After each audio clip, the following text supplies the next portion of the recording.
विद्यार्थी मित्रांनो, आजच्या व्हिडिओमध्ये आपण बघणार आहोत मॅथमॅटिकल लॉजिक या चॅप्टरची एक्सरसाइज 1.1. याच्या आधीच्या व्हिडिओजमध्ये आपण statement and it's truth value, त्यानंतर सिम्पल स्टेटमेंट, कंपाऊंड स्टेटमेंट, त्यांच्या ट्रूथ व्हॅल्यू, लॉजिकल कनेक्टिव्ज, त्यांचे ट्रूथ टेबल हे सर्व बघितलेलं आहे. आजच्या व्हिडिओमध्ये आपण बघणार आहोत एक्सरसाइज 1.1. बघा, याच्यामध्ये क्वेश्चन 1 आहे, state which of the following are statements justify in case of statement state its truth value. Number 1, 5 + 4 = 30. आपण पहिल्या व्हिडिओमध्ये बघितलं होतं की स्टेटमेंट कोणकोणते असतात किंवा कुठले सेंटेन्सेस स्टेटमेंट नसतात. तर स्टेटमेंट म्हणजे डिक्लेरेटिव्ह किंवा ॲसर्टिव्ह सेंटेन्स आहे की ज्याची ट्रूथ व्हॅल्यू आपण सांगू शकतो. इथे जर बघितलं 5 + 4 = 13, तर 5 + 4 हे 9 होतं, 13 होत नाही. म्हणजे आपण सांगू शकतो की हे फॉल्स आहे. दॅरफॉर दिस इज ए स्टेटमेंट आणि त्याची ट्रूथ व्हॅल्यू आहे F. x - 3 = 14. इथे x काय आहे किंवा एक्सची काही पर्टिक्युलर व्हॅल्यू त्यांनी दिलेली नाही आहे. त्यामुळे हे ओपन सेंटेन्स आहे आणि ओपन सेंटेन्स हे स्टेटमेंट नसतात. Not statement because this is open sentence. Close the door. Close the door याच्यामध्ये ऑर्डर दिलेली आहे किंवा कमांड दिलेली आहे आणि ऑर्डर, रिक्वेस्ट, इमोशन, एक्साइटमेंट हे काही स्टेटमेंट्स नसतात. दॅरफॉर दिस नॉट स्टेटमेंट. याच्यामध्ये ऑर्डर दिलेली आहे. 0 is a complex number. 0 complex number आहे असं म्हणता येत, तर हे स्टेटमेंट आहे आणि ट्रू स्टेटमेंट आहे. कारण 0ला 0 + 0 आयोटा असं आपण लिहू शकतो. Therefore this is statement and its truth value is T. Please get me breakfast. इथे प्लीज शब्द वापरलेला आहे म्हणजे रिक्वेस्ट केलेली आहे आणि रिक्वेस्टसुद्धा स्टेटमेंट नसतं, त्याला ट्रूथ व्हॅल्यू नसते. आपण त्याची ट्रूथ व्हॅल्यू सांगू शकत नाही. Not statement. Congruent triangles are similar. आता इथे आपण याची ट्रूथ व्हॅल्यू सांगू शकतो. कॉन्ग्रुएंट ट्रायंगल्स जर सिमिलर असतील तर ट्रू स्टेटमेंट आणि सिमिलर नसतील तर फॉल्स स्टेटमेंट. परंतु आपल्याला माहिती आहे की जे ट्रायंगल्स कॉन्ग्रुएंट असतात ते सिमिलरसुद्धा असतात. Therefore this is statement. Its truth value is T.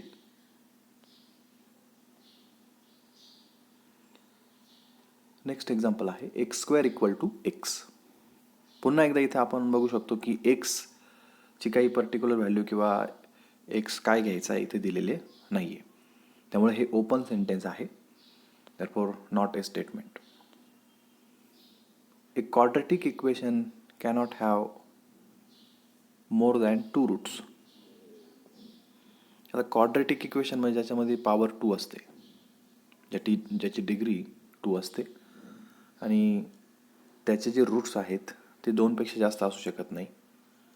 ठीक आहे, तर हे स्टेटमेंट आहे आणि त्याची ट्रूथ व्हॅल्यू T आहे. Do you like mathematics? Question विचारलेला आहे. ज्या सेंटेन्समध्ये क्वेश्चन असतो ते स्टेटमेंट्स नसतात. Not statement. The sunset in the west. इथे ईस्ट जरी दिलं असतं तरी स्टेटमेंट असतं, परंतु फॉल्स असतं. सनसेट हा वेस्टला होतो, हे ट्रू आहे स्टेटमेंट आणि ट्रूथ व्हॅल्यू आहे T. All real numbers are whole numbers. पहिले तर हे स्टेटमेंट आहे, कारण सर्व रिअल नंबर हे होल नंबर असतील किंवा नसतील याची ट्रूथ व्हॅल्यू आपण सांगू शकतो. Therefore this is statement. आता प्रश्न राहिला ट्रूथ व्हॅल्यूचा. तर सर्व रिअल नंबर्स हे होल नंबर्स आहे हे उलट्या क्रमाने म्हटलेले आहे, लक्षात घ्या. कारण सर्व होल नंबर्स हे रिअल नंबर्स असतात. आपल्याला माहिती आहे की रिअल नंबर्स त्याच्यानंतर त्याचे 2 टाईप होतात, रॅशनल, इरॅशनल. रॅशनलमध्ये पुन्हा integers, whole numbers, natural numbers. ठीक आहे, त्यामुळे होल नंबर हा रिअल नंबरचा सबसेट आहे. Therefore all real numbers are whole numbers हे false statement आहे. But this is statement. Can you speak in Marathi? Question विचारलेलं आहे आणि क्वेश्चन हे काही स्टेटमेंट नसतं. x² - 6x - 7 = 0 when x = 7. आता इथं x ची व्हॅल्यू त्यांनी दिलेली आहे आणि आपण जर x ची व्हॅल्यू 7 पुट केली तर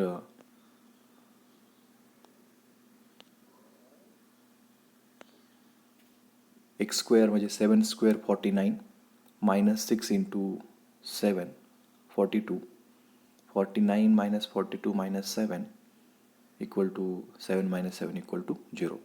Therefore इथे x ची व्हॅल्यू दिलेली आहे.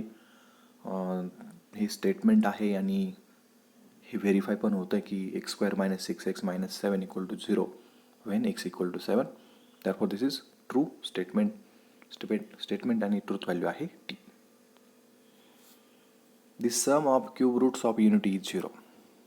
कॉम्प्लेक्स नंबर या चॅप्टरमध्ये आपण बघितलेलं आहे की क्यूब रूट ऑफ युनिटी कोणकोणते आहेत. तर त्यामध्ये आपण x³ = 1 असं कन्सिडर केलं होतं. त्यानंतर x³ - 1 = 0. मग x³ - 1³ चे फॅक्टर्स आपण घेतले. त्यावरून x ची व्हॅल्यू 1. त्याच्यानंतर -1 + √3 आयोटा / 2 आणि -1 - √3 आयोटा / 2 हे 3 रूट्स आपल्याला मिळाले. इथे बघा 1 -1 + √3 आयोटा / 2 आणि -1 - √3 आयोटा / 2 हे 3 रूट्स आपल्याला मिळाले आणि यांची सम 0 येते असं हे स्टेटमेंट आहे. ठीक आहे, आपण करून बघूयात. सम मग 1 + -1 + √3 आयोटा / 2 प्लस -1 - √3 आयोटा / 2. तर इथे बघा 1 हा -√3 + √3 आयोटा / 2 आणि -√3 आयोटा / 2 हे 0 होतील आणि इथे राहील मग 1 -½ - ½ ओके. सो 1 - 1 = 0. सो हे स्टेटमेंट आहे आणि ट्रू स्टेटमेंट आहे. It rains heavily. आता इट रेन्स हेविली हे ओपन सेंटेन्स आहे. ठीक आहे, याची ट्रूथ व्हॅल्यू आपल्याला सांगता येत नाही. Therefore this is not statement. त्यानंतर पुढचा क्वेश्चन बघण्यापूर्वी आपल्याला मागच्या लेक्चरमध्ये आपण जे बघितलं होतं लॉजिकल कनेक्टिव्स त्यांचे ट्रूथ टेबल्स, ते ट्रूथ टेबल लक्षात ठेवण्यासाठी आपण एक ट्रिक शेवटी बघितली होती. ती पुन्हा एकदा या ठिकाणी रिकॉल करतो जेणेकरून पुढचे क्वेश्चन्स आपल्याला व्यवस्थित सोडवता येतील. Number 1, T and T otherwise F. कंजक्शनमध्ये T and T असेल तरच आपण T घेतो, अदरवाईज त्या कंजक्शनची ट्रूथ व्हॅल्यू F असते. मग अदरवाईजच्या केसमध्ये T and F असेल, F and F असेल, F and T असेल, त्या केसेसमध्ये त्याचं उत्तर F येतं. त्यानंतर F or F otherwise T. ज्या ठिकाणी F or F असेल तिथेच आपण त्याचं उत्तर F लिहितो, बाकीच्या केसेसमध्ये T. T implies F otherwise T. इम्प्लिकेशनच्या केसमध्ये आधीचं स्टेटमेंट ट्रू आणि नंतरचं फॉल्स असेल तर त्याचं उत्तर फॉल्स येतं. अदरवाईजच्या सर्व केसेस आहेत मग T implies T असेल, F implies T असेल, F implies F असेल, यांचे सर्वचे उत्तरं T येतात. आणि डबल इम्प्लिकेशनमध्ये सेम ट्रूथ व्हॅल्यूज असतील तरच उत्तर T येतं, बाकीच्या केसमध्ये F येतं. मग सेम ट्रूथ व्हॅल्यूज म्हणजेच T if and only T आणि F if and only F यांची उत्तरं T येतात, बाकीच्या केसमध्ये F येतात. बाकीचे केस मग दोनच केस इथे राहतील, T if and only F आणि F if and only T. या दोन्ही केसमध्ये उत्तर F येतं. तर हे ज्या 4 लाईन्स आहेत हे आपल्याला लक्षात ठेवावं लागतील. ह्या 4 लाईन्स जर आपण लक्षात ठेवल्या तर हे सर्व ट्रूथ टेबल्स आपल्याला लिहिता येतील. त्यानंतर क्वेश्चन 2 आपल्याला बघायचं आहे. क्वेश्चन 2 बघा काय, write the following compound statements symbolically. खालील स्टेटमेंट जे आहेत ते आपल्याला सिम्बॉलिकली लिहायचे आहेत. त्यामध्ये number 1, Nagpur is in Maharashtra and Chennai is in Tamil Nadu. आता इथे बघा अँड मी वेगळ्या कलरने दाखवलेला आहे, म्हणजे तिथे दोन सिम्पल स्टेटमेंट आपल्याला तयार करता येतील. So let p equal to let p be the statement Nagpur is in Maharashtra and q Chennai is in Tamil Nadu. आपण बघू शकतो की इथे कंजक्शन वापरलेलं आहे, मध्ये अँड वापरलेला आहे. ठीक आहे, मग अँडचा सिम्बॉल आपल्याला सर्वांना माहिती आहे. मग हे स्टेटमेंट पी आहे, हे स्टेटमेंट क्यू आहे आणि मध्ये कंजक्शन वापरलेलं आहे. ओके, सो याचा सिम्बॉलिक फॉर्म होईल P and Q. Okay, this is symbolic form P and Q. Triangle is equilateral or आयसोस्केल्स. इथे ऑर वापरलेला आहे. मग स्टेटमेंट पी बघा आपण काय घेणार, ट्रायंगल इज इक्विलॅटरल, आणि स्टेटमेंट क्यू ट्रायंगल इज आयसोस्केल्स. ठीक आहे, आणि मध्ये ऑर वापरलेला असल्यामुळे डिस्जंक्शनचा जो सिम्बॉल आहे तो पी आणि क्यूच्या मध्ये आपण वापरणार. So P or Q, symbolic form झाला पी ऑर क्यू. The angle is right angle if and only if it is of measure 90 degree. इथे मध्ये दोन सिंपल स्टेटमेंट्स जोडण्यासाठी इफ अँड ओनली इफ वापरलेला आहे. Okay, if and only if म्हणजेच double implication, right, दोन्ही साईडला एरो असतो. त्यामुळे स्टेटमेंट पी आपण घेऊयात, the angle is right angle. Okay, the angle is right angle हे स्टेटमेंट पी आपण घेऊयात. आणि पुढचं घेऊयात आता इट इज म्हणजे कोण, तर angle. Okay, so statement Q आपल्याला घ्यावं लागेल, the angle is of measure 90 degree. अशा प्रकारे दोन स्टेटमेंट्स आपण घेतले आणि हे दोन स्टेटमेंट्स इफ अँड ओनली इफने जोडलेले आहेत, म्हणजे आपल्याला मध्ये डबल इम्प्लिकेशन वापरावं लागेल. So symbolic form is P if and only if Q. Next one, angle is neither acute nor obtuse. आता इथे निगेशन्स आहेत, तर आपण स्टेटमेंट घेताना त्यांचे निगेशन घ्यायचे नाहीत, ओरिजिनल स्टेटमेंट्स आपल्याला घ्यावं लागतील. तर आपण स्टेटमेंट पी घेऊयात, angle is acute, angle is acute. आणि स्टेटमेंट क्यू घेऊयात, अँगल इज ऑब्च्युअस. इथे ॲक्यूट नाही, ऑब्च्युअस. आणि मध्ये बघा नायदर नॉर वापरलेला आहे. नायदर नॉर म्हणजे अँगल हा ॲक्यूट पण नाही आहे आणि ऑब्च्युअस पण नाही आहे. ठीक आहे, बघा अँगल हा ॲक्यूट पण नाही आहे आणि ऑब्च्युअस पण नाही आहे, मध्ये आपण आणि वापरतोय म्हणजेच अँड वापरतोय, राईट. सो याचा सिम्बॉलिक फॉर्म असा असेल, ॲक्यूट नाही आहे म्हणजे अँगल ॲक्यूट असण्यासाठी पी घेतला आहे म्हणजेच निगेशन पी. ऑब्च्युअस नाही म्हणजे ऑब्च्युअससाठी आपण क्यू घेतला आहे म्हणजे निगेशन क्यू, आणि मध्ये कंजक्शन घ्यावं लागेल. सो सिम्बॉलिक फॉर्म येईल negation P and negation Q. Next, if triangle A B C is right angled at B, then measure of angle A plus measure of angle C equal to 90 degree. आता इथे if then आहे. Okay, if देनचं statement आहे. मग if देनमध्ये आपण P घेऊयात, बघा triangle is right angled at B, आणि क्यू घेणार measure of angle A plus measure of angle C equal to 90 degree. आणि इफ देन असेल तर आपण इम्प्लिकेशन वापरतो. ओके, आणि या स्टेटमेंटमध्ये कुठेही निगेशन वगैरे नाही आहे. सो अगदी सिम्पली आपण याचं पी इम्प्लाइज क्यू असा सिम्बॉलिक फॉर्म लिहू शकतो. त्यानंतर Hima Das wins gold medal if and only if she runs fast. याच्यामध्ये इफ अँड ओनली वापरलेला आहे.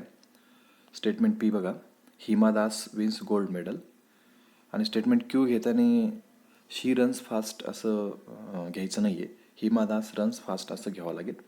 Statement Q Hima Das runs fast, आणि इफ अँड ओनली वापरलेला आहे त्यामुळं डबल इम्प्लिकेशनचं सिम्बॉल आपण यामध्ये वापरूयात. सिम्बॉलिक फॉर्म येईल P if and only if Q. X is not irrational number but is a square of an integer. इथे स्टेटमेंट पी मध्ये आपल्याला इथे निगेशन दिसते, तर आपण स्टेटमेंट पी घेताना त्याचं निगेशन घ्यायचं नाही आहे. सिम्बॉलिक फॉर्ममध्ये आपण त्याचं निगेशन घेऊयात. So let p x is irrational number आणि क्यू बघा is a square of an integer. मग क्यू घेताना is a square of an integer असं नाही घेता येणार. X is a square of an integer असं घ्यावं लागेल. Statement q x is square of an integer. Symbolic form लिहिते ना बघा, x is not irrational number, परंतु आपण पी घेतलेला आहे x is irrational number. Symbolic फॉर्ममध्ये त्याचं निगेशन म्हणून लिहावं लागेल. So negation P. आता बटच्या ठिकाणी बघा काय वापरायचं आहे. आपण बघितलं होतं की हे जे वर्ड्स आहेत बट, येट, स्टील, मोरेवर, दो, या ठिकाणी कंजेक्शन वापरायचं असतं. कंजेक्शनमध्ये आपण ज्यावेळेस लॉजिकल कनेक्टिव्ह बघत होतो त्यावेळेस बघितलं होतं की या ठिकाणी आपल्याला कंजेक्शन घ्यायचं आहे. So negation P conjunction Q असा सिम्बॉलिक फॉर्म याचा होईल. नंतर क्वेश्चन 3 आहे, write the truth values of the following. आता सिम्बॉलिक फॉर्म बरोबरच आपल्याला त्यांच्या ट्रूथ व्हॅल्यूसुद्धा लिहायच्या आहेत. बघा पहिलं, 4 is odd or 1 is prime. आपल्याला स्टेटमेंट पी आणि क्यू घेता येईल, त्याचा सिम्बॉलिक फॉर्म घेता येईल. बघा स्टेटमेंट पी 4 इज ऑड, त्याची ट्रूथ व्हॅल्यू आपण ब्रॅकेटमध्ये लिहूयात. 4 हा ऑड नंबर नाही आहे त्याच्यामुळं त्याची ट्रूथ व्हॅल्यू आहे एफ. त्यानंतर 1 इज प्राईम. 1 हा प्राईम नाही. प्राईमची डेफिनेशन आपल्याला माहिती आहे की तो ग्रेटर दॅन 1 पाहिजे आणि डिव्हिजिबल बाय 1 अँड इटसेल्फ पाहिजे. तर 1 हा काही ग्रेटर दॅन 1 नाही आहे त्यामुळं 1 हा प्राईम नाही आहे. सो त्याची ट्रूथ व्हॅल्यू आली एफ. आणि सिम्बॉलिक फॉर्म जर आपण घेतला तर पी ऑर क्यू असा सिम्बॉलिक फॉर्म येईल. त्याच्यामध्ये मग पीची ट्रूथ व्हॅल्यू एफ, क्यूची ट्रूथ व्हॅल्यू एफ आणि एफ ऑर एफ हे एफ असतं आपण बघितलेलं आहे. अदरवाईजच्या केसमध्ये टी असतं.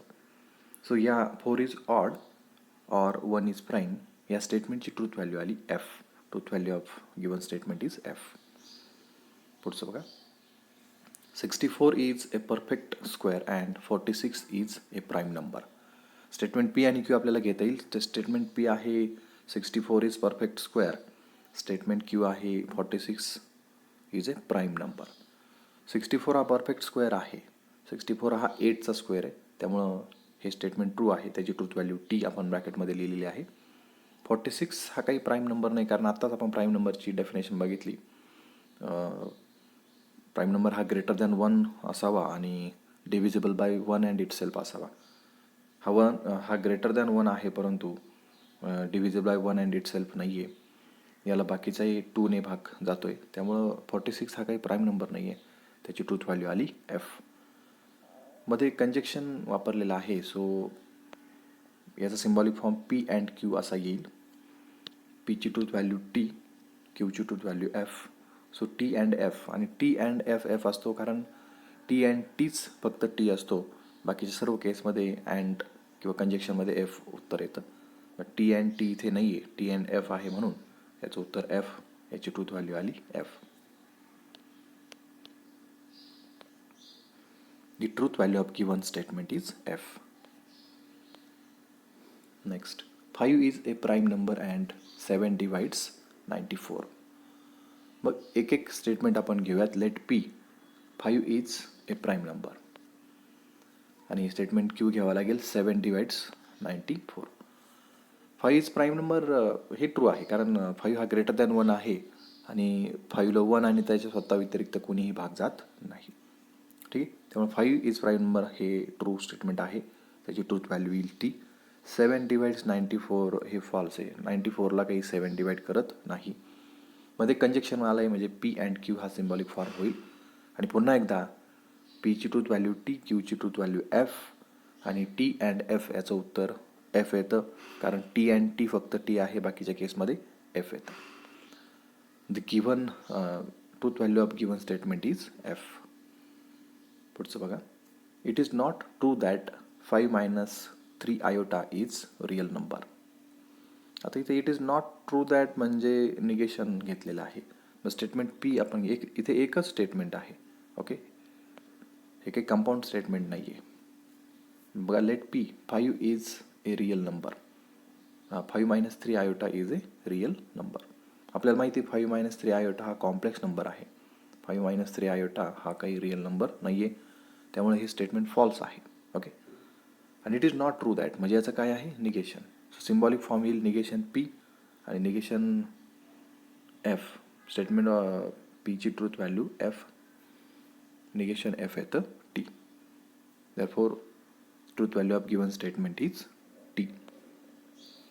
नंतर बघा, इफ 5 × 3 = 8 देन 3 + 5 = 15. इफ देनचं स्टेटमेंट आहे. स्टेटमेंट पी आपण घेऊयात. 5 × 3 = 8 जे की फॉल्स आहे. 3 × 5 = 8 जे की फॉल्स आहे, कारण 3 × 5 हा 15 होतो, 8 होत नाही, त्यामुळे स्टेटमेंट फॉल्स. क्यू घेतलं 3 + 5 = 15, ते सुद्धा फॉल्स आहे, कारण 3 + 5 हा 8 होतो, 15 होत नाही. आणि मग इफ देन म्हणजे पी इम्प्लाइज क्यू इथे घ्यावा लागेल. पीची ट्रूथ व्हॅल्यू एफ, क्यूची ट्रूथ व्हॅल्यू एफ, आणि एफ इम्प्लाइज एफ हे टी येतं, कारण टी इम्प्लाइज एफ हेच फक्त एफ असतं. आपण जर मागे बघितलं, 4 आपण त्या लाईन्स बघितल्या होत्या. टी इम्प्लाइज एफ हेच फक्त एफ असतं, बाकीचे सर्व टी असतात. मग हे एफ इम्प्लाइज एफ सुद्धा काय येईल, टी येईल, कारण फक्त टी इम्प्लाइज एफ याचं उत्तर एफ येतं. So F implies F is T. The truth value of given statement is T. Milk is white if and only if sky is blue. अगदी सिम्पल आहे. पी स्टेटमेंट घ्या, milk is white which is true. पुढचं घ्या Q, sky is blue which is true. Symbolic form P if and only if Q, याच्यामध्ये T if and only if T. पीची truth value T, क्यूची truth value T. आणि if and only इफमध्ये same truth values असतील तर उत्तर T येतं. Therefore T if and only if T T. आणि दिलेल्या स्टेटमेंटची ट्रूथ व्हॅल्यू काय येईल मग, T. 24 is composite number or 17 is a prime number. बघा, स्टेटमेंट पी आपल्याला घ्यावा लागेल. 24 इज कंपोजिट नंबर. 24 हा कंपोजिट नंबर हे ट्रू आहे, कारण कंपोजिट नंबर म्हणजे प्रॉडक्ट ऑफ प्राईम नंबर्स. आणि 24चा आपण जर प्रॉडक्ट लिहायला गेलो तर 2 × 12 आणि पुन्हा 2 × 12चंही प्रॉडक्ट आपल्याला घेता येईल. 4 × 3. ओके, सो 2 × 3 × 4 अशा प्रकारे 24ला आपण लिहू शकतो. 2 3 2ला पुन्हा 2 × 2. ठीक आहे, म्हणजे 24ला प्रॉडक्ट ऑफ प्राईममध्ये आपल्याला लिहिता येते. 2 × 2 × 2 × 3 अशा प्रकारे 24 आपण लिहू शकतो. आणि त्यामुळं 24 हा कंपोजिट नंबर आहे, त्याची truth value T. 17 is a prime number.